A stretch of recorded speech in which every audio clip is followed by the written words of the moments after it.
el marido de mi esposo y su madre fueron secuestrados al mismo tiempo. Los secuestradores le obligaron a elegir entre una de las dos. Él, creyendo que la secuestrada era mi madre, no dudó en elegir a su primer amor. Al final, su madre cayó desde el edificio y murió en el acto.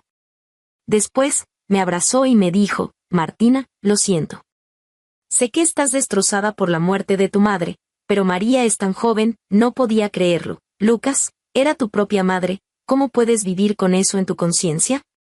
Lucas me miró furioso, Martina, sé que estás sufriendo por la muerte de tu madre, pero mi madre siempre te trató tan bien, ¿cómo puedes maldecirla así? Capítulo 1. El corazón humano es lo más complejo de este mundo. Siempre pensé que entre María y su propia madre, Lucas no dudaría en elegir a esta última. Pero la realidad me golpeó con fuerza. Lucas escogió a su primer amor. Se arrodilló en el suelo, señalando en dirección a María, y gritó desesperadamente a los secuestradores, la elijo a ella, suelten a María, por favor. Acababa de llegar a la azotea cuando escuché esas palabras. Y entonces, vi impotente cómo los secuestradores empujaban a Carmen desde lo alto del edificio. ¡Mamá! Corrí como una loca hacia ella, pero no pude siquiera rozar el borde de su ropa. Mientras tanto, mi marido Lucas abrazaba fuertemente a María, sin dejar de mostrar su preocupación. María, ¿estás bien? ¿Te duele algo? ¿Necesitas ir al hospital? María, con el rostro pálido, se llevaba la mano al pecho con gesto asustado. Lucas, estoy bien. Menos mal que llegaste. Pensé que nunca más te volvería a ver. Esa expresión de fragilidad me desgarró por dentro. Furiosa, me acerqué a ellos, aparté a Lucas de un tirón y le di una bofetada. Lucas, eres un monstruo, era tu madre. Mi fuerza arrastró a María, que cayó al suelo. Lucas se tocó la mejilla y, en lugar de enfadarse, su primer impulso fue ayudar a María con ternura. María, ¿te encuentras bien?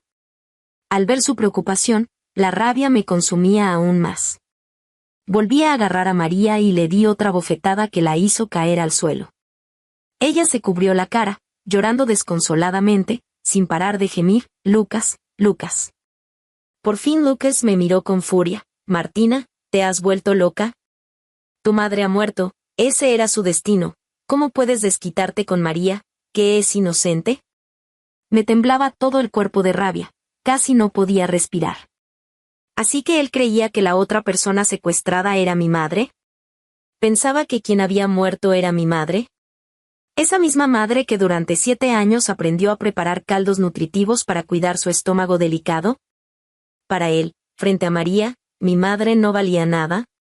Lucas parecía desconcertado por mis palabras, como si no terminara de entender. En ese momento, María se dejó caer en sus brazos como si no tuviera huesos. Lucas, no discutan más por mi culpa. Todo es mi error, no debí haber regresado, si yo no hubiera. Su actitud de fragilidad extrema me hizo apretar los dientes de rabia. Basta, María, si no fuera por ti. Basta, Martina. Lucas me cortó con dureza. Por respeto a que tu madre acaba de morir, no voy a seguir discutiendo contigo. Cuando volvamos a casa, reflexiona bien, porque si no, nos divorciamos. Dicho esto, tomó en brazos a María, que sollozaba, y se marchó sin mirar atrás. Me quedé sola en aquella azotea vacía y helada. El viento frío agitaba mi cabello, rozaba mi rostro, trayendo consigo una gélida sensación. Salí de la comisaría después de declarar cuando ya había oscurecido. Mi secretaria me llamó con voz angustiada. Señora Martina, tenemos un problema grave. El señor Lucas ha malversado una gran suma de fondos de la empresa para invertir en la familia de María. Esta pareja sinvergüenza. Carmen acababa de morir, su cuerpo aún estaba tibio, y él ya se apresuraba a usar el dinero de la compañía para complacer a su amante. Inmediatamente conduje hacia la empresa.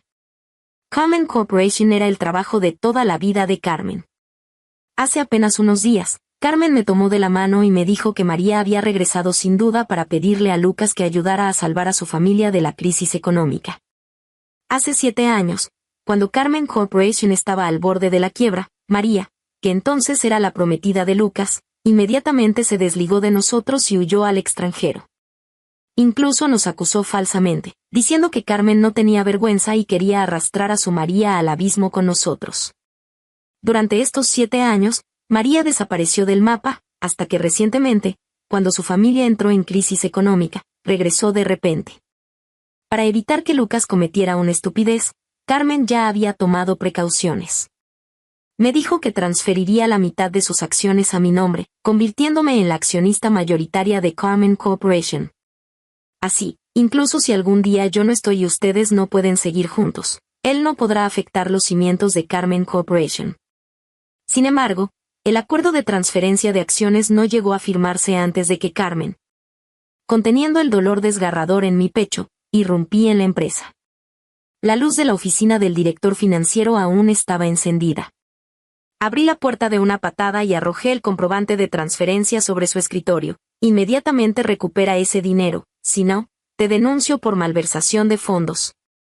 El director financiero se ajustó las gafas con una sonrisa burlona. Señora Martina, cálmese. Dejando de lado que esta operación fue autorizada y sellada personalmente por el señor Lucas, usted solo es vicepresidenta. Además, ya envié un mensaje solicitando autorización a la presidenta del consejo, y ella no dijo que no. No olvide que Carmen Corporation no es suya.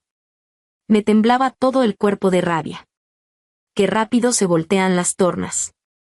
Carmen aún no se había ido y ya todos le daban la espalda. Viendo que María estaba ganando terreno, estos oportunistas de la empresa ya se apresuraban a posicionarse. Ya no pude contener mi furia, me abalancé sobre él, lo agarré del cuello, lo empujé contra el escritorio y le di una paliza. Solo cuando me dolieron las manos de tanto golpear, esa rabia ardiente en mi interior se aplacó un poco. Frotándome las manos entumecidas, tomé el teléfono y denuncié el caso por malversación de fondos. Luego convoqué una reunión de emergencia, exigiendo al departamento financiero que hiciera todo lo posible para recuperar ese dinero antes del amanecer. La sala de reuniones quedó en silencio absoluto. Todos bajaron la cabeza, nadie me apoyó. Y era lógico, yo solo era una vicepresidenta de nombre sin poder real. Para ellos, con Lucas paseándose públicamente con María, era cuestión de tiempo que yo, la esposa legítima, fuera expulsada. Hasta que 1 hora después, se abrió la puerta de la sala de reuniones. El abogado de confianza de Carmen, el licenciado Juan, entró con varias personas.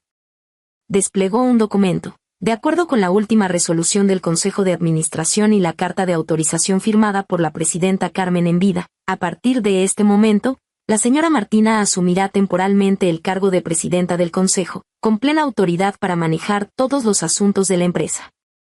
Además, se revoca de inmediato el puesto de director ejecutivo del señor Lucas. El nuevo presidente será elegido mediante votación del Consejo de Administración. En apenas 2 minutos, el ambiente en la sala cambió por completo.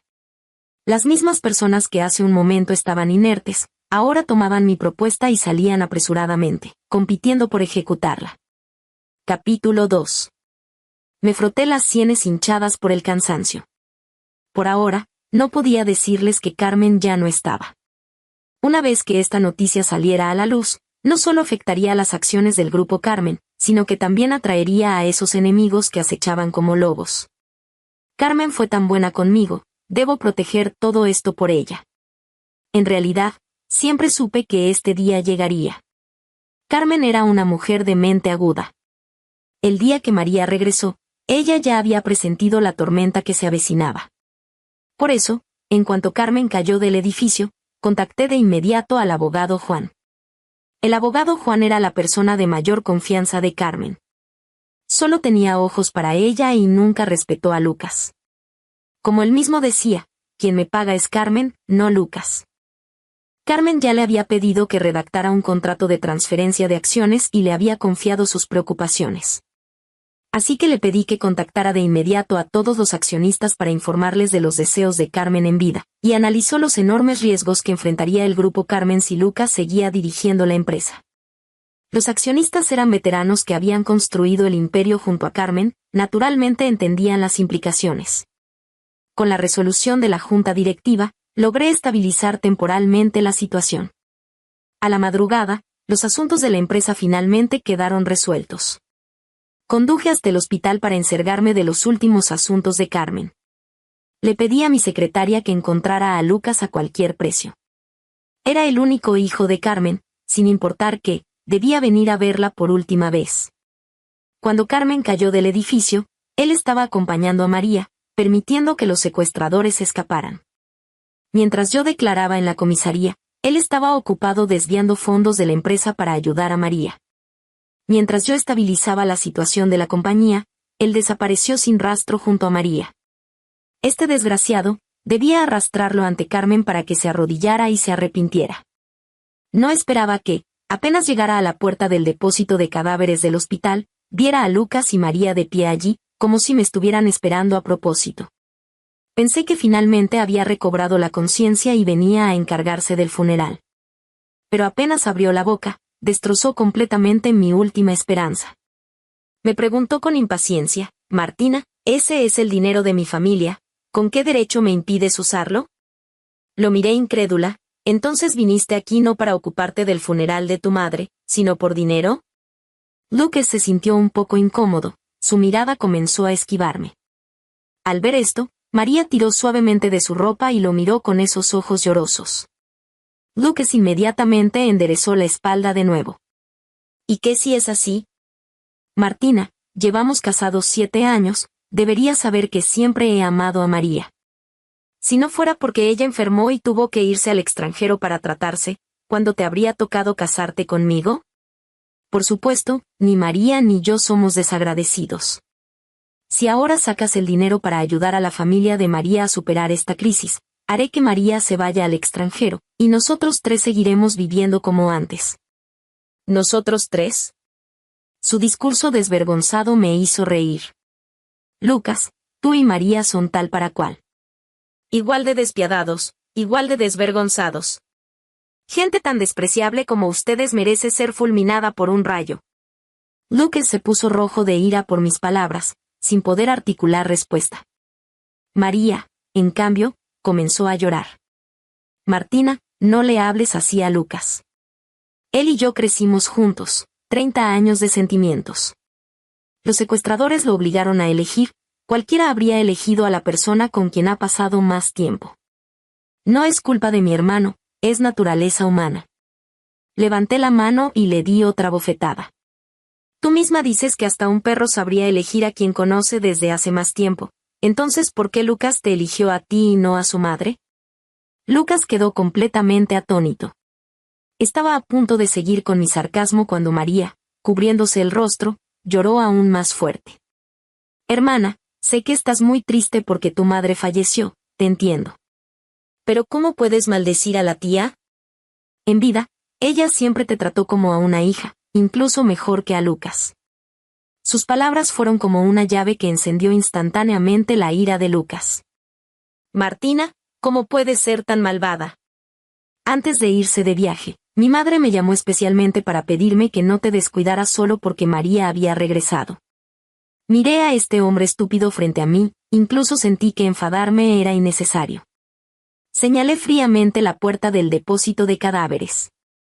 ¿Es tu madre o la mía? Entra a verlo y lo sabrás. El rostro de Lucas mostró un destello de duda, como si realmente quisiera entrar a ver. En ese momento, María palideció de repente y se desplomó suavemente en los brazos de Lucas. Lucas, me duele mucho el pecho. ¿Podrías llevarme a ver a un médico? Se cubrió el pecho con el ceño fruncido, como si fuera a desmayarse en cualquier momento. Lucas entró en pánico de inmediato y la levantó en brazos sin dudarlo. No tengas miedo, María, te llevaré al médico ahora mismo. Se dio vuelta con ella en brazos, listo para irse.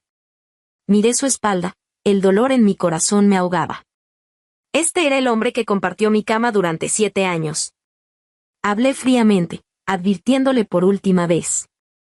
Lucas, si te vas hoy, no volverás a ver a tu madre en esta vida. Sus pasos se detuvieron por un momento. Apenas unos segundos después, se alejó a grandes pasos con María en brazos, sin mirar atrás. Me quedé allí parada, viendo su figura desaparecer al final del pasillo. Siempre supe que Lucas no tenía criterio propio, que era influenciable. Pero mi madre me había dicho que ese tipo de hombres sabían cuidar a las mujeres. Y realmente me cuidó durante 7 años. Me mudé del sur al norte y no me acostumbraba a la comida de aquí. Fue especialmente al sur a aprender cocina, y al regresar me preparaba cada día platos diferentes de mi tierra natal. Sabía que extrañaba mi hogar, así que construyó junto a la villa una casa idéntica a la de mis padres, para que pudieran venir a quedarse cuando quisieran. Cada vez que tenía el periodo, me preparaba agua de azúcar morena con sus propias manos, me masajeaba el vientre y me contaba historias para que me durmiera. En su momento, todos criticaban a María por haberlo traicionado y huido cuando la familia de Lucas cayó en desgracia. Pero él me daba gajos de naranja pelados en la boca, sonriendo. Debería agradecerle que me dejara, si no, ¿cómo habría podido casarme con una esposa tan maravillosa como Martina? Pensé que seríamos felices así para siempre. No esperaba que cuando María regresara, todo cambiaría. No sé si nuestros sentimientos cambiaron, o si durante estos 7 años él solo estuvo actuando. Pero esa persona era su madre, quien lo dio a luz y lo crió durante más de 30 años. ¿Era la persona que mejor lo trataba en este mundo? Carmen, fuiste fuerte toda tu vida, trabajaste arduamente, solo querías que tu hijo pudiera vivir inocente y feliz. Pero su inocencia y felicidad, al final, te costaron la vida. ¿Te arrepientes? Capítulo 3. En vida, Carmen era muy coqueta y cuidaba muchísimo su apariencia. Pero al caer desde el edificio, su rostro quedó completamente desfigurado. Decidí retrasar la cremación y contraté al mejor restaurador de cuerpos para que pudiera partir con dignidad. Sin embargo, esa decisión estuvo a punto de llenarme de un remordimiento que me perseguiría toda la vida. Al día siguiente, recibí una llamada alarmada del restaurador. Me dijo que el cuerpo de Carmen había desaparecido, que alguien que decía ser su hijo se lo había llevado. Al oír la palabra hijo, se me encogió el corazón, aunque todavía guardaba una pizca de esperanza. Quizás Lucas finalmente se había enterado de que la fallecida era Carmen. Así que no me preocupé demasiado. Hasta que recibí su llamada. En ese momento sentí que el mundo se me venía encima. Al otro lado de la línea, su voz tenía un dejo de satisfacción y chantaje. Martina, saca 100 millones para invertir en el negocio de la familia de María. Si no, venderé el cuerpo de tu madre. Temblé de rabia y le grité al teléfono, Lucas. ¿Ni siquiera levantaste la sábana para mirar? ¿Quién murió, tu madre o la mía? Por supuesto que miré, replicó con toda la seguridad del mundo. Aunque el rostro está irreconocible, mi madre jamás usaba faldas. Simplemente increíble. Después de vivir más de 30 años con su propia madre, la identificaba solo por si llevaba falda o no. Sentí que estaba a punto de arrodillarme ante él.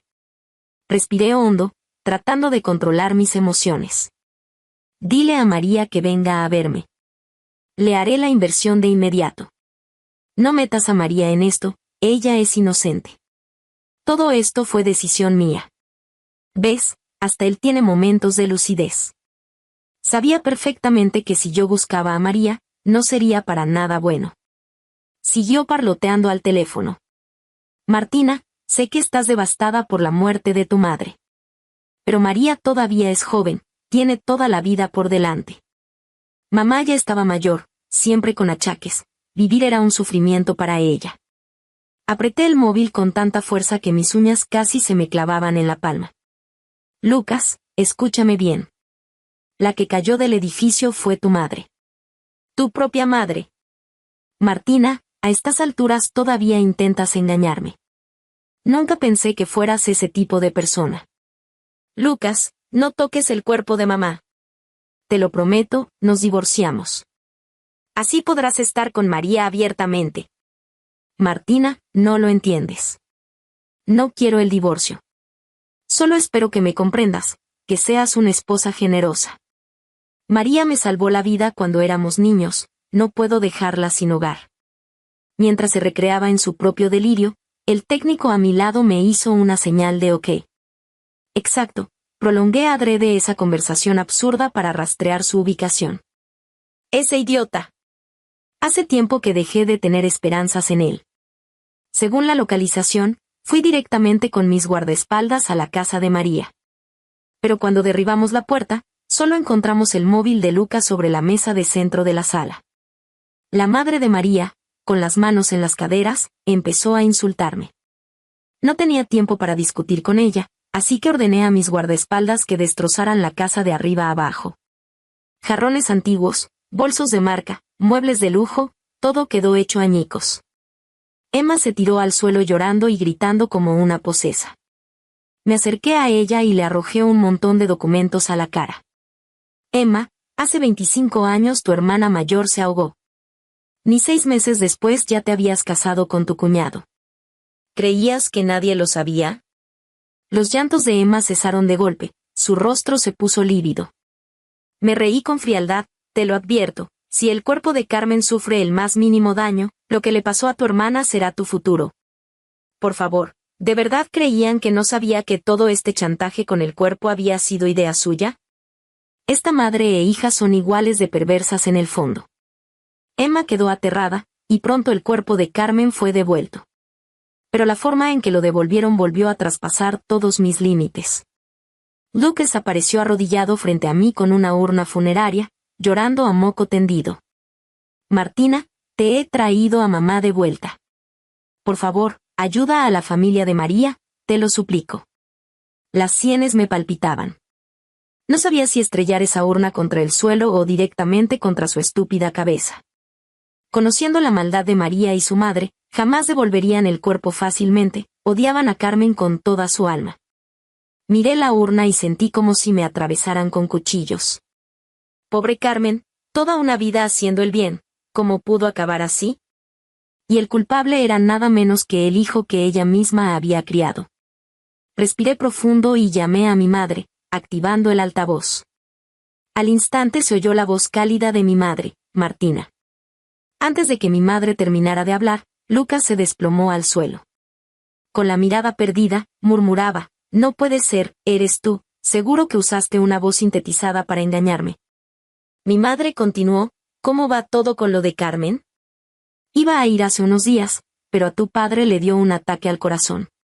No te preocupes, mañana le dan el alta y enseguida vamos para acompañarte. Y Lucas, convéncelo bien, los muertos no vuelven, que no se aflija tanto. Observé a ese hombre que había perdido completamente la razón, con el corazón helado. No tiene remedio. El cuerpo de Carmen tendría que encontrarlo yo misma. Capítulo 4. Conteniendo las náuseas, lo levanté del suelo y comencé a interrogarlo. Resultó que había sido Emma quien propuso usar el cadáver de Carmen para amenazarme. Lucas, cobarde como era, no se atrevió a hacer algo así, solo firmó unos papeles cuando transportaron el cuerpo. Todo lo demás lo manejó Emma. Según él, María apenas participó, solo lloraba de vez en cuando y escupía algo de sangre, como si fuera a morir de depresión en cualquier momento. Conociendo el odio que Emma sentía por Carmen, o bien la reduciría a cenizas o haría algo aún más terrible, jamás la incineraría tan fácilmente. Esa urna funeraria bien podría contener los restos de cualquier otra persona. Me enviaron a Lucas con esa mentira pensando que era tan ingenua. ¿De verdad creían que podían engañarme así? Después de sacarle toda la información que necesitaba, tomé un palo de golf del rincón y me acerqué a él paso a paso. Lucas se encogió aterrorizado contra la pared. Martina, ¿qué vas a hacer? No te acerques. Descargué el golpe y le rompí la pierna. Se retorcía en el suelo gritando de dolor, pero yo sentí una satisfacción como nunca antes. Lo arrastré de vuelta a casa, lo encerré en una habitación y prohibí que cualquier médico lo atendiera. Luego, con un equipo de personas, me dirigí esa misma noche al mercado negro. Siguiendo las pistas que Lucas me dio y la información que conseguí investigar, descubrí que Emma había vendido el cuerpo de Carmen a una organización del mercado negro. Esa gente desmantelaba cadáveres u órganos y los vendía a instituciones médicas a través de canales clandestinos. Llevé la información y colaboré con la policía. En el último momento, encontramos el cuerpo de Carmen. Al ver su rostro en la mesa de operaciones, restaurado a medias pero aún horroroso, y su cuerpo abierto, sentí como si me desgarraran el corazón. Busqué al mejor cirujano reconstructivo para tratar el cuerpo de Carmen, luego la llevé a casa y organicé de nuevo la cirugía de restauración. Después de todo esto, salí del hospital arrastrando mi cuerpo exhausto. En las pantallas del vestíbulo transmitían en vivo una conferencia de prensa de la familia de María. El tema: disculpas a la señora Martina, actual directora del Grupo Carmen. Lucas estaba sentado en una silla de ruedas, con el rostro demacrado y la mirada vacía. María permanecía a su lado, inclinándose profundamente ante innumerables cámaras. Primero, quiero pedirle perdón a Martina. No debí haber regresado, no debí causar estos malentendidos. Levantó la cabeza, los ojos enrojecidos y la voz quebrada. Según su relato, hace unos días, recién bajó del avión, mi madre la interceptó en el aeropuerto. Mi madre le dio una maleta llena de dinero, rogándole que no volviera, temiendo que ella y Lucas reavivaran su romance y afectaran nuestro matrimonio. Entonces aparecieron los secuestradores, y al ver ese dinero, la secuestraron a ambas. Mi madre gritó que su yerno era hijo del hombre más rico de la ciudad, así que los secuestradores extorsionaron a Lucas nuevamente. En la azotea, después de recibir el dinero, obligaron a Lucas a elegir. Lucas no quería elegir en absoluto. Fue la tía, ella misma se arrojó. Al llegar a este punto, se cubrió el rostro con un pañuelo y lloró largamente. Tras recuperar la compostura, continuó: ya que ella no está, quizá no debería decir esto. Pero realmente no tenía necesidad de hacerlo. Mi hermano y yo nos amamos durante años sin estar juntos. ¿Cómo podría ser ahora? Martina, regresa. Lucas dice que no te acusará por romperle la pierna, encerrarlo ni apropiarte del Grupo Carmen. Si vuelves, tanto el Grupo Carmen como toda la familia serán tuyos. Un murmullo recorrió el auditorio. En un instante, yo, Martina, me convertí en enemiga pública número 1, una mujer malvada que, aprovechando la ausencia de su suegra, rompió la pierna de su esposo y se apropió del patrimonio familiar. Incluso la muerte de mi madre fue tachada de merecida. Algunos hasta especularon, con tanta crueldad, ¿quién sabe si también fue responsable de la muerte de Carmen? Las críticas inundaban Internet.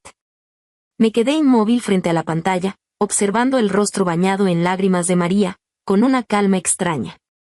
Mi teléfono no dejaba de sonar, no contesté ninguna llamada.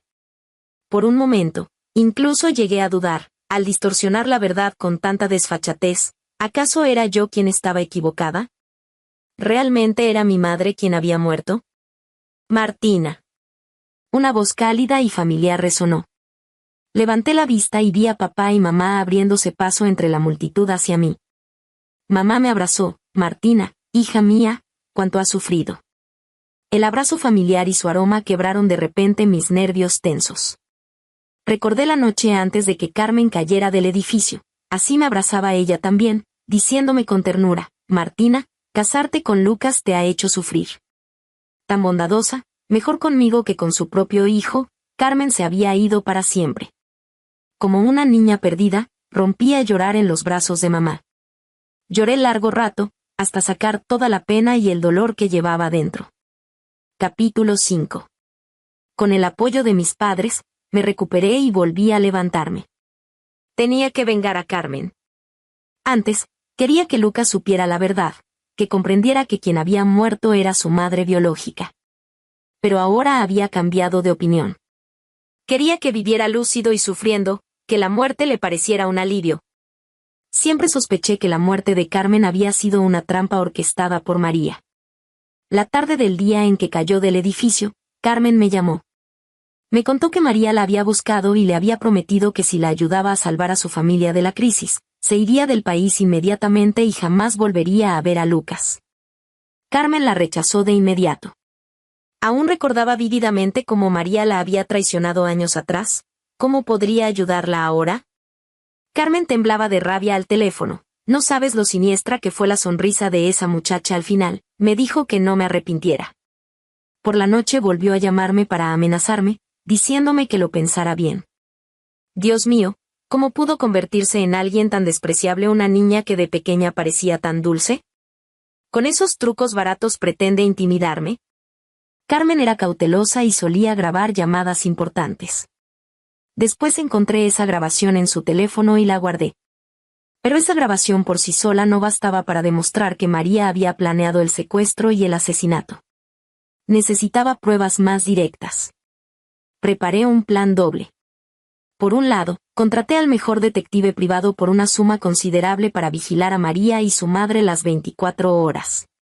Como aún no habían logrado su objetivo, seguramente harían más movimientos.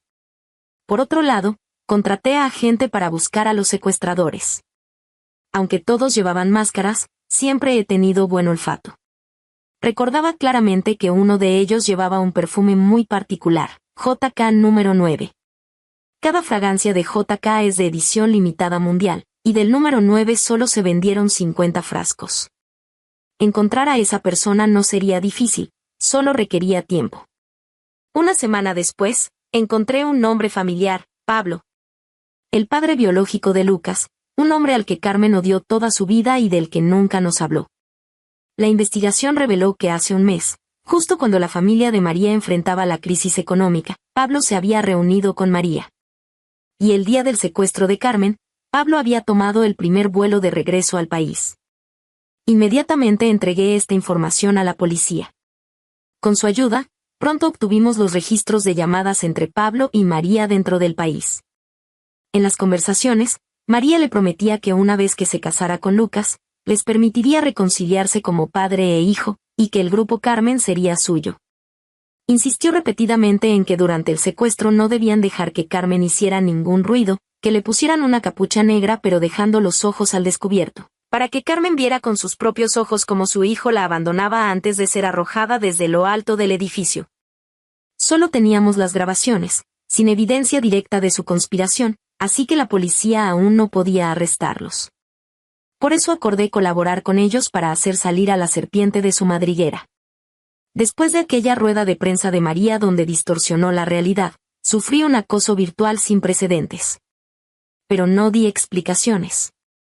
Al contrario, publiqué 2 declaraciones a título personal. Primera, a partir de ahora, el grupo Carmen nunca colaborará con ninguna empresa o individuo que invierta en la familia de María. Segunda, he presentado una demanda de divorcio ante el tribunal, exigiendo que Lucas se vaya con las manos vacías.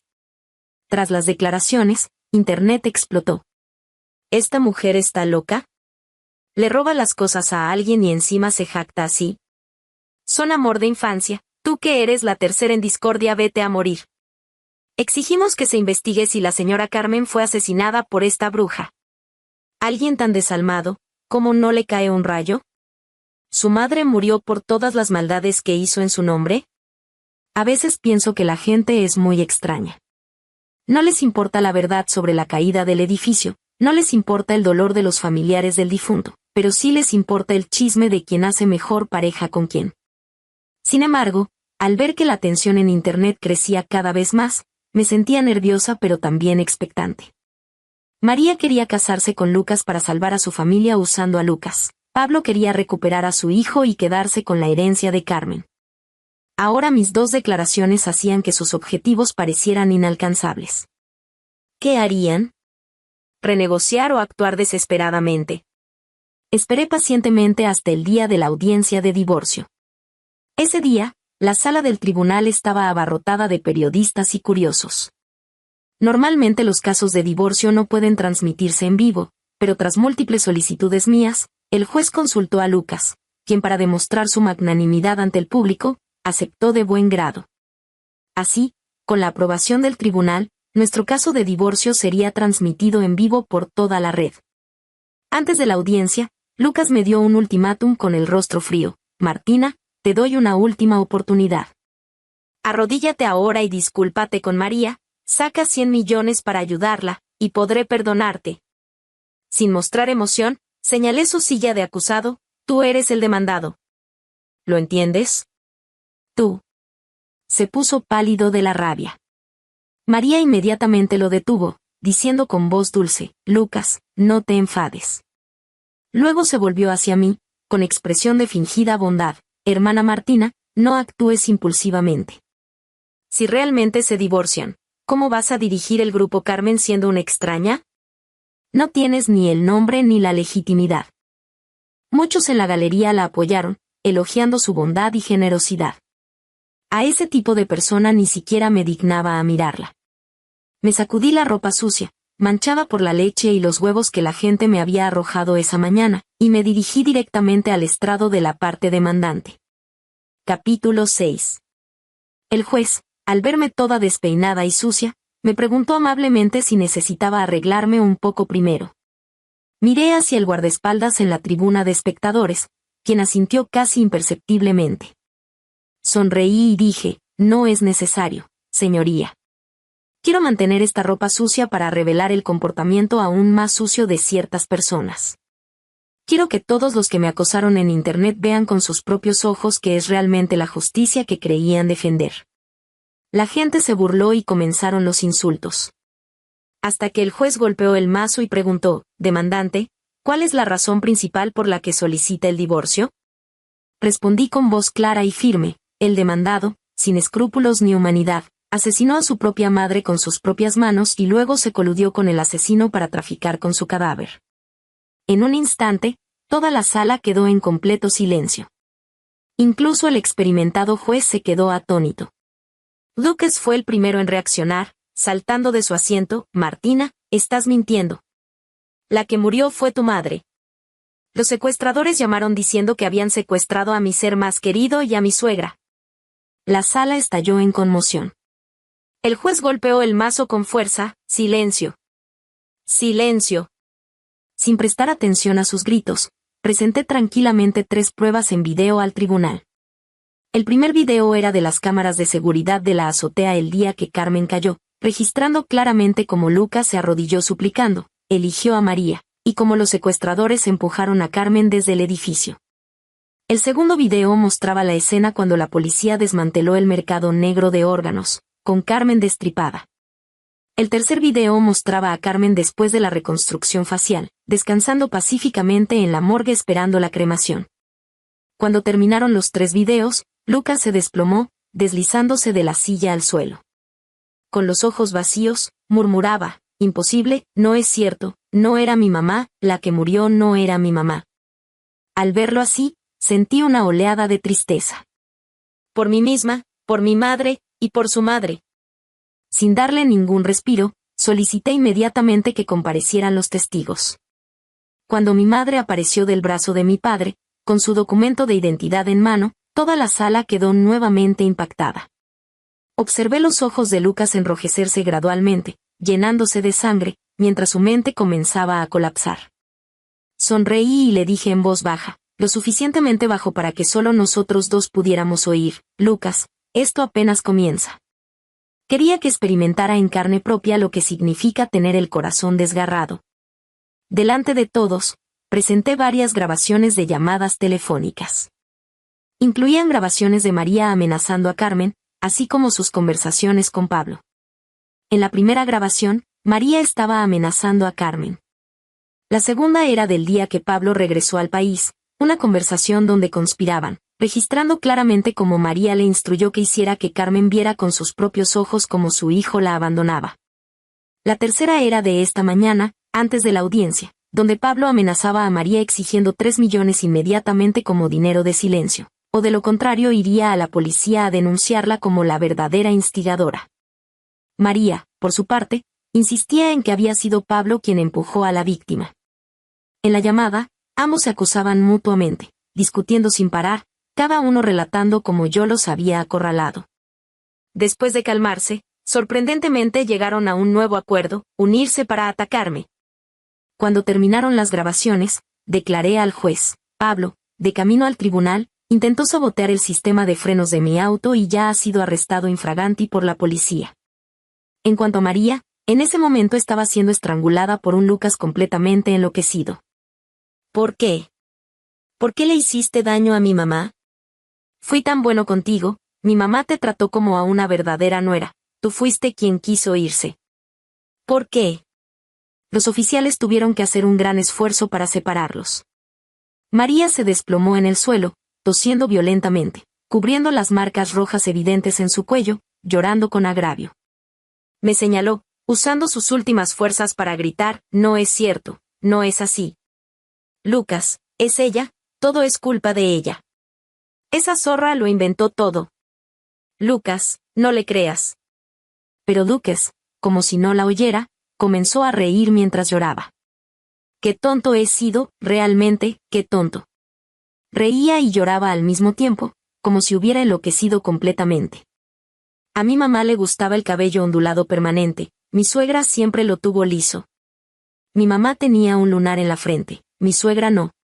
Mi mamá era más alta y más delgada que mi suegra. Qué tonto, incluso sus cuerpos eran diferentes, y yo. Mientras hablaba, vomitó sangre repentinamente, luego puso los ojos en blanco y se desmayó. Observé fríamente todo esto, pero la tristeza en mi corazón se volvía cada vez más pesada. Carmen había muerto hacía tanto tiempo, le había recordado tantas veces, pero nunca le importó.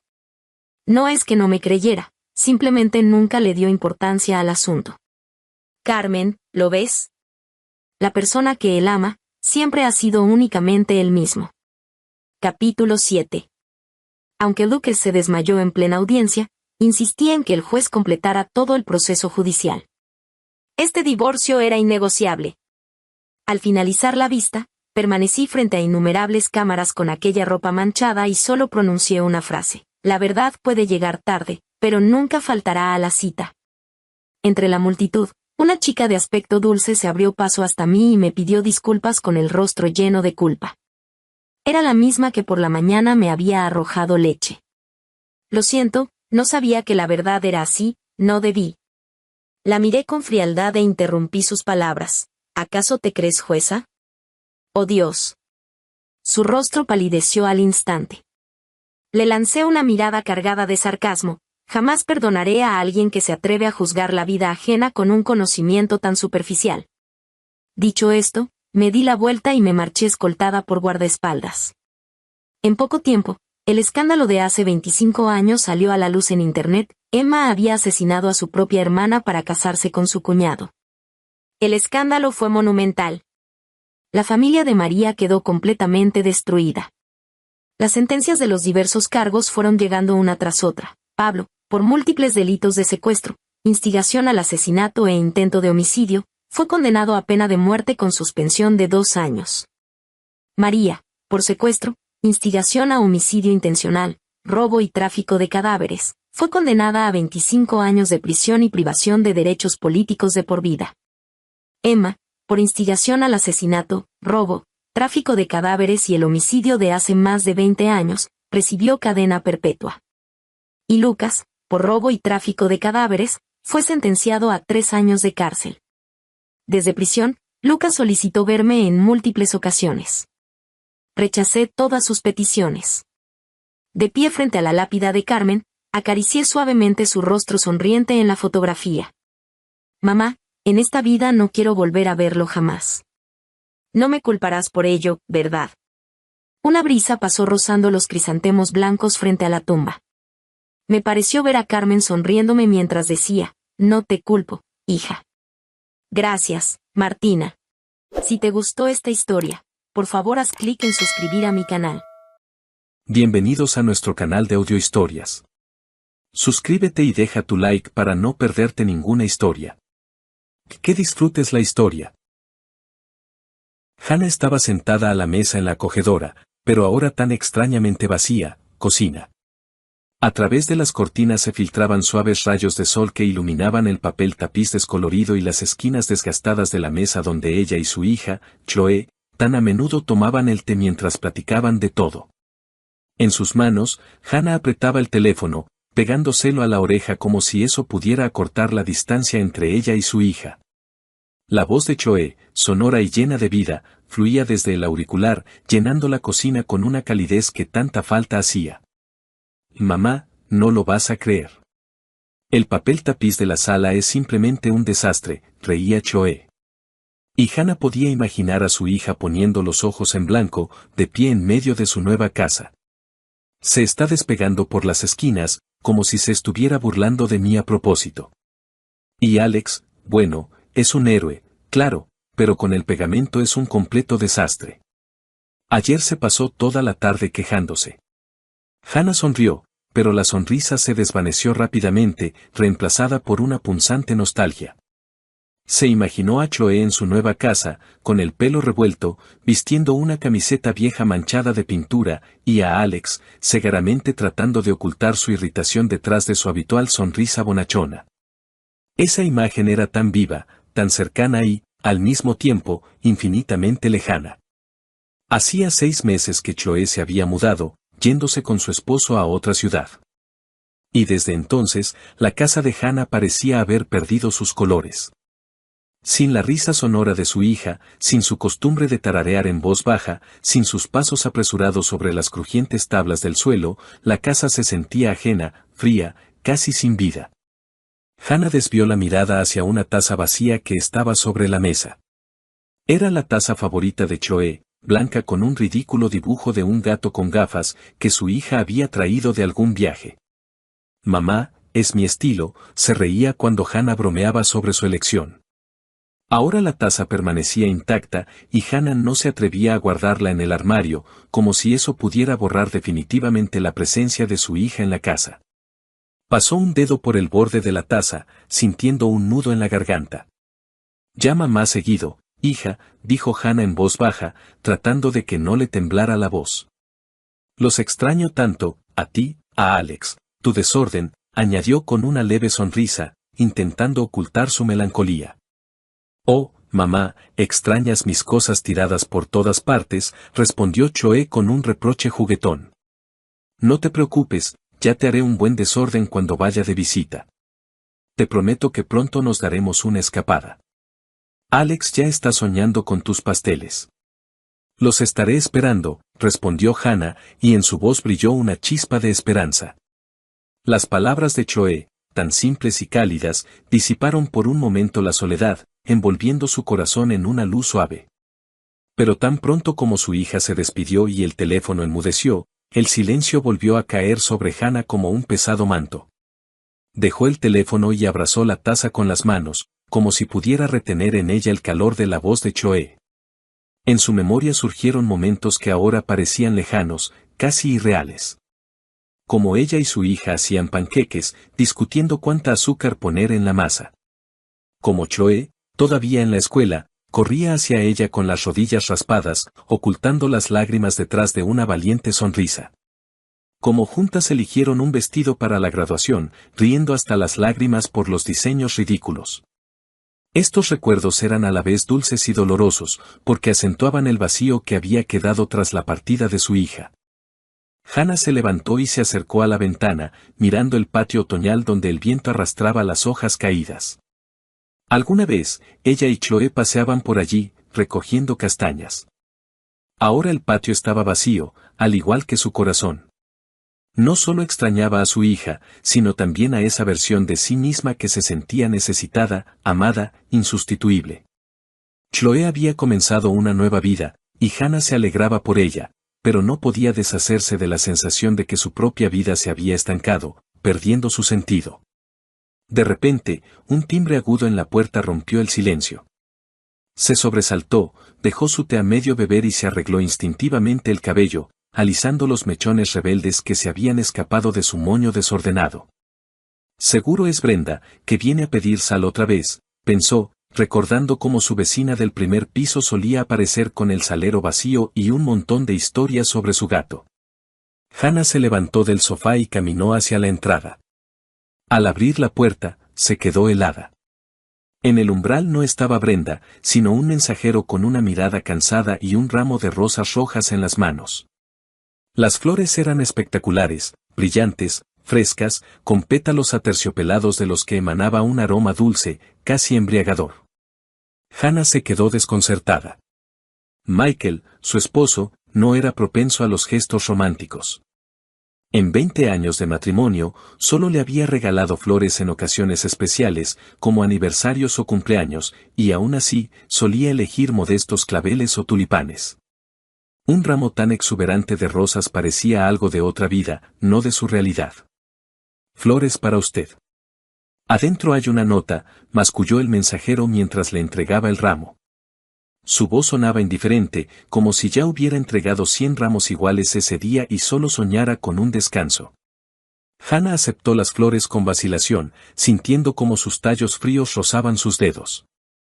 Murmuró unas palabras de agradecimiento, cerró la puerta y regresó a la sala, apretando el ramo contra su pecho. Su corazón latía un poco más rápido de lo normal. Una mezcla de sorpresa y una tímida alegría. Quizás Michael había decidido sorprenderla. Quizás era su manera de recordarle que todavía la amaba, a pesar de sus conversaciones cada vez más escasas y la frialdad que se había instalado sigilosamente entre ellos en los últimos años. Puso el ramo sobre la mesa e inhaló el aroma de las rosas, cerrando los ojos. Por un instante, le pareció que era joven de nuevo, que Michael, como en los primeros años de su matrimonio, la esperaba al volver del trabajo con flores y una sonrisa. Pero al abrir los ojos, notó una pequeña tarjeta blanca atada con una cinta de satén que envolvía los tallos. Los dedos de Hannah temblaron cuando desató con cuidado la cinta y desdobló la nota. En la tarjeta, con una caligrafía pulcra, estaba escrito: «Te amo, Jessica». El nombre la golpeó como una bofetada. Jessica. Un nombre ajeno, desconocido, afilado como una cuchilla que se clavó en su corazón, dejando tras de sí un vacío helado. Hannah releyó la nota, esperando haberse equivocado, que fuera alguna broma o un error tipográfico. Pero las letras eran claras. Apretó la tarjeta con tanta fuerza que el papel se arrugó en su mano y se dejó caer en una silla, sintiendo que las rodillas le flaqueaban. Las rosas, que un minuto antes parecían un regalo, ahora lucían como una traición, una burla a sus esperanzas. Todo el día, Hannah intentó distraerse. Lavó los platos, reorganizó cosas, incluso encendió la televisión, pero sus pensamientos volvían a esas palabras: «Te amo, Jessica». ¿Quién era Jessica? ¿Por qué su nombre estaba en un ramo destinado a ella? Recordó el rostro de Michael, sus ojos cansados, su costumbre de permanecer en silencio durante la cena. Quizás simplemente se había equivocado al encargar las flores, pero en el fondo de su alma ya se agitaba una terrible sospecha que intentaba alejar. Cuando Michael regresó a casa por la noche, Hannah lo recibió en el vestíbulo. Él se quitó el abrigo, echó un vistazo a la mesa vacía y, sin notar el ramo, preguntó: «¿La cena estará lista pronto?». Hannah, en silencio, sacó del bolsillo la nota arrugada y se la extendió. Su mano temblaba y sus ojos buscaban en el rostro de él la verdad, alguna pista que la calmara o lo destruyera todo. «¿Qué es esto?», preguntó, y su voz, a pesar de su intento por sonar tranquila, se quebró traicioneramente. Michael tomó la nota, la leyó rápidamente y frunció el ceño. Por un instante, Hannah percibió confusión en su mirada, pero él se recompuso rápidamente. «Debe ser un error, Hannah», dijo, encogiéndose de hombros como si fuera una niñedad. «Seguramente en la florería mezclaron los pedidos. Ahora llamo y lo aclaro. Sabes que yo no sé regalar ramos así». Sacó su teléfono y marcó el número de la florería, apartándose hacia la ventana. Hannah lo observaba, de pie junto a la mesa, con los brazos cruzados sobre el pecho, como si se protegiera de algo invisible. Michael hablaba en voz baja y, al poco tiempo, volvieron a llamar a la puerta. El mismo mensajero, ahora aún más irritado, recogió el ramo, murmurando una disculpa. Hannah captó cómo Michael le decía algo al despedirse, pero no entendió las palabras. La voz de su esposo sonaba apagada, como si no quisiera que ella lo oyera. Cuando la puerta se cerró, Michael regresó hacia ella con una sonrisa cansada. «Ya se lo llevaron, se equivocaron de dirección». «Entonces, cuando cenamos», dijo, abrazándola por los hombros. Sus manos estaban cálidas, pero Hannah sintió un escalofrío recorrerle la espalda. Ella asintió, forzándose a sonreír, pero un nudo pesado permanecía en su pecho. Quería creerle a Michael, quería convencerse de que realmente había sido un error, que su matrimonio, aunque desgastado por el tiempo, seguía siendo fuerte. Pero las dudas, como sombras, ya comenzaban a cernirse sobre su corazón, susurrando preguntas para las que temía buscar respuestas. «Pasemos el fin de semana juntos», propuso Michael, mirándola a los ojos. «Solo tú y yo. Vayamos a algún lugar para relajarnos». Hannah asintió de nuevo, aferrándose a sus palabras como a un salvavidas. Ansiaba tanto devolver la calidez a su relación, sentir que todavía estaban cerca, que sus vidas no se estaban desmoronando. Está bien, respondió en voz baja. Pero cuando Michael se fue al baño, Hannah se quedó de pie en la sala, mirando el lugar vacío donde hasta hacía poco habían estado las rosas. La nota había desaparecido, el ramo se lo habían llevado, pero el nombre de Jessica permanecía, grabado en sus pensamientos como una mancha imposible de lavar. Sabía que esa noche algo había cambiado en ella, y las sombras de la duda, una vez que aparecían, no desaparecerían tan fácilmente. El sábado fueron al centro. Hannah admiraba los escaparates brillantes, tratando de distraerse de sus pensamientos inquietantes. Planeaban ir al cine, pero en el auto, mientras buscaba servilletas en la guantera, Hannah encontró 2 boletos para el teatro. Las fechas en los boletos eran del mes pasado, y era para una obra que Michael no le había mencionado. ¿Qué es esto?, preguntó, mostrándole los boletos. Michael echó un vistazo y se encogió de hombros. Le presté el auto a un amigo. Él fue con una nueva chica. Ya te había dicho que Gary me pidió el auto. Hannah recordó que Michael había mencionado a un amigo, pero la explicación sonaba demasiado pulida. Decidió callar, pero su corazón latía con ansiedad. Unos días después, Hannah encontró en el bolsillo de un traje de Michael un recibo de lencería femenina. Revisó los armarios. No había lencería nueva. El deseo de saber la verdad se volvió insoportable. Hannah intentó desbloquear el teléfono de Michael, pero él había cambiado la contraseña, algo que nunca antes había hecho. Esa noche, lo siguió cuando dijo que se quedaría hasta tarde en el trabajo. En una cafetería al otro lado de la calle de su oficina, vio a Michael con una mujer joven. Estaba embarazada, su mano descansaba sobre la de Michael, y él le sonreía como no le había sonreído a Hannah en mucho tiempo. Cuando la llave giró en la cerradura, Hannah se tensó. Lo había esperado toda la noche, anhelando una explicación, cualquier justificación para su extraño comportamiento. Pero cuando la puerta se abrió de par en par, el mundo de Hannah se hizo añicos. Michael no entró solo. Detrás de él, como salida de un melodrama barato, desfilaba una joven, alta, con rizos perfectamente peinados y una mirada arrogante. Su vestido rojo brillante gritaba confianza en sí misma, y su mano, colocada demostrativamente en el codo de Michael, parecía gritar, «Esto ahora es mío». Los ojos de la mujer, Heather, como se enteró más tarde, se encontraron con los de Hannah. Y en esa mirada había tanto desafío que Hannah sintió como la sangre le hervía en las venas. Michael se detuvo en medio de la sala, se ajustó el cuello de la camisa y, sin mirar a Hannah a los ojos, soltó, como si lo hubiera ensayado frente al espejo, «Hannah, esta es Heather. Hace tiempo que quería decírtelo.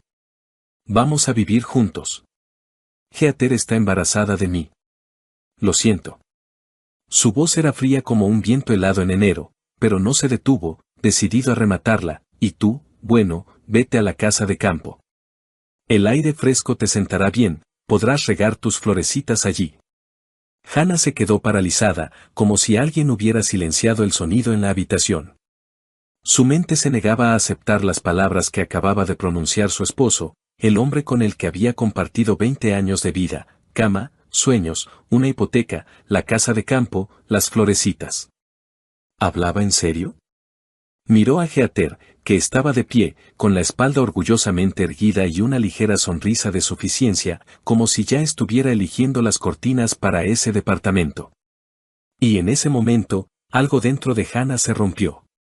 El mundo no solo se derrumbó, explotó como una burbuja de jabón, dejando tras de sí solo furia, caliente, ciega y absolutamente incontrolable.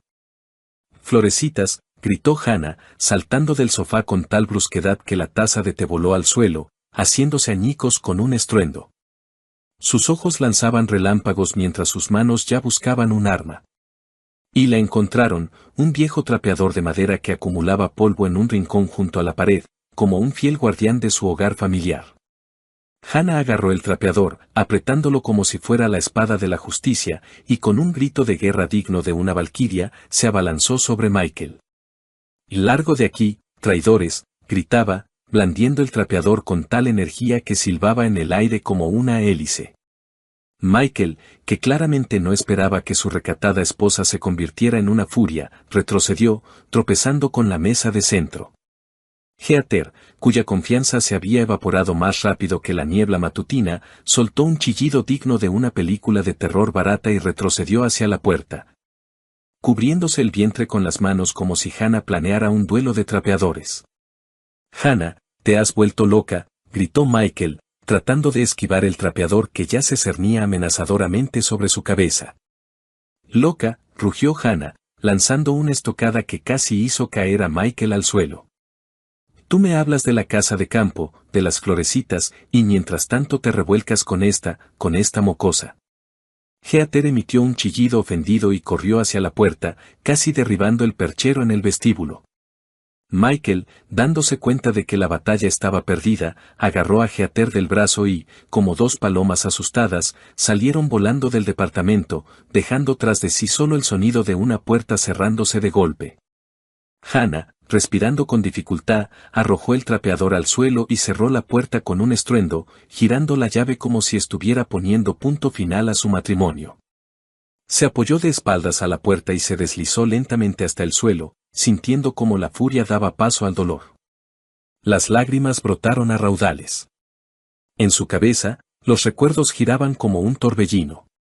Su boda, cuando Michael bailó con ella bajo la lluvia, olvidándose de los invitados, el nacimiento de Choe, cuando él, llorando de felicidad, sostuvo a la pequeña en sus brazos, las promesas que le susurraba por las noches, jurando que estarían juntos para siempre. Todo eso había sido aplastado ahora por sus palabras, por su traición, por esa ridícula Heather con su vestido rojo. Se abrazó las rodillas, hundiendo el rostro en las manos, y lloró hasta que le dolió la garganta. La noche se extendió, interminable, como una pesadilla de la que era imposible despertar. Hannah abrazó una almohada que olía a su pasado compartido y trató de entender cómo su vida, tan familiar y querida, se había convertido en esta farsa absurda. En algún lugar en el fondo de su alma, todavía esperaba que fuera un sueño, que por la mañana Michael entrara con una sonrisa culpable y lo explicara todo. Pero su corazón conocía la verdad. La puerta que había cerrado de golpe ya no se abriría para él. ¿Y el trapeador? El trapeador ahora se convertiría en una leyenda. Por la mañana, apenas amanecía, Hannah llamó a Choe.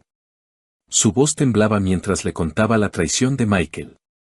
«Mamá, él no te merece», dijo Choe con firmeza. «Eres fuerte. Saldremos de esto. El divorcio es la única salida. Te encontraremos a alguien nuevo». Choe llegó unas horas después, abrazó a su madre y no la soltó hasta que dejó de llorar. Más tarde, llegó la amiga de Hannah, Linda, con una botella de vino y una caja de pasteles. «No estás sola, Hannah», dijo Linda, apretándole la mano. «Estamos contigo». Sus palabras, su calidez, se convirtieron para Hannah en un salvavidas en un mar de dolor. 2 semanas después, en una tarde fría y húmeda de otoño, Hannah oyó un timbre vacilante en la puerta. Estaba sentada en la sala, envuelta en una manta de lana, con un libro que no había podido leer. Sus pensamientos todavía giraban en torno a la traición de Michael. El timbre fue tímido, casi suplicante, y Hannah supo de inmediato quién estaba detrás de la puerta. Su corazón se encogió, pero no de dolor, sino de una fría determinación. Se levantó lentamente, se ajustó la manta y se dirigió a la puerta como un soldado que va a su última batalla. En el umbral estaba Michael. Su aspecto era patético, como el de un perro mojado abandonado bajo la lluvia. El abrigo estaba empapado, el pelo pegado a la frente, y su rostro, pálido y demacrado, parecía tallado en cera. Sus ojos, enrojecidos por la falta de sueño o las lágrimas, evitaban su mirada. En sus manos apretaba un ramo de crisantemos, no las lujosas rosas de aquel día fatídico, sino unas flores modestas y ligeramente marchitas. Como si hasta ellas supieran que su misión estaba condenada al fracaso. Hannah lo miró y en su pecho no se movió nada. Ni amor, ni lástima, solo un vacío resonante, como un eco en una casa abandonada. «Hannah, perdóname», comenzó Michael, y su voz temblaba, quebrándose en un ronquido. «Fui un idiota, ciego, estúpido. Heather, ella me engañó. El bebé no es mío. Ella lo planeó todo, quería mi departamento, mi dinero, mi vida. Pero me di cuenta de mi error. Se fue, volvió con su novio, y yo no puedo vivir sin ti. Dio un paso adelante, extendiendo el ramo como si fuera la llave de su perdón. Pero Hannah no se movió. Lo miró, al hombre que una vez amó tanto que estaba dispuesta a perdonarle todo, su silencio, su frialdad, su distanciamiento. Pero ahora, frente a ella había un extraño, cuyas palabras sonaban como un ruido vacío, como la lluvia tras la ventana que no conmueve el alma. Sus lágrimas, sus súplicas, no la afectaron. Parecían dirigidas a otra Hannah, a la que creía en su matrimonio, en su para siempre. Vete, Michael, dijo ella, y su voz, baja pero firme como el acero, cortó el aire. Lo nuestro se acabó. Michael se quedó paralizado. Su rostro se desfiguró, como si ella lo hubiera golpeado. Abrió la boca para objetar, pero Hannah no le dio oportunidad.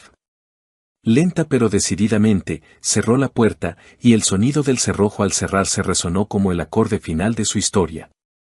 Michael gritó algo desde el otro lado.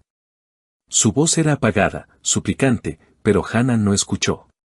Se dio la vuelta, de espaldas a la puerta, y sintió como el peso que la había atenazado durante todas esas semanas comenzaba a disolverse. En las horas siguientes, Hannah actuó con una fría meticulosidad, como si realizara un ritual de purificación. Sacó del armario 2 viejas maletas cubiertas de polvo y comenzó a empacar las cosas de Michael. Sus camisas, cuidadosamente dobladas, olían a su colonia, y por un instante sus dedos vacilaron, pero apretó los dientes y continuó. Trajes, corbatas, calcetines, incluso su gorra de béisbol favorita con el logo de un equipo de fútbol. Todo lo que le recordaba a él iba a parar a las maletas.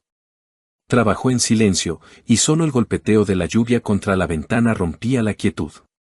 Luego, Hannah se sentó a la mesa y abrió su cuenta bancaria conjunta. Los ahorros que habían acumulado durante años para una remodelación, para unas vacaciones, para un futuro que ya no existía, los dividió por la mitad. Transfirió la mitad a la cuenta de Michael, quedándose exactamente con lo que consideraba justo. Era su forma de poner punto final, de cortar el último hilo que los unía. Llamó a un taxi y dejó las maletas en el vestíbulo, como símbolo de que ya no había lugar para él en esa casa. Cuando Michael regresó a la mañana siguiente, Hannah ya lo estaba esperando. Parecía aún más destrozado que el día anterior, pero ella no levantó la vista para mirarlo. En silencio, le entregó las maletas, le metió en la mano un sobre con la impresión de la transferencia de dinero y retrocedió, como si pusiera una barrera entre ellos. Adiós, dijo, y su voz estaba desprovista de emoción, como el viento de otoño que se lleva las últimas hojas. Michael intentó decir algo, pero Hannah cerró la puerta con tal fuerza que el marco tembló. Se quedó de pie, con las palmas apoyadas en la madera, y escuchó cómo sus pasos se alejaban, haciéndose cada vez más silenciosos hasta disolverse en el ruido de la lluvia. Y entonces, por primera vez en muchas semanas, sintió alivio, puro, casi tangible, como una bocanada de aire frío después de un largo bochorno. Hannah se acercó a la ventana y la abrió de par en par, dejando que el viento húmedo del otoño entrara en la habitación. La lluvia había cesado y, en el horizonte, donde el cielo se aclaraba, se adivinaba una nueva vida, sin mentiras, sin traición, sin el dolor que había llevado consigo durante tanto tiempo. Inhaló profundamente, sintiendo como sus pulmones se llenaban de libertad.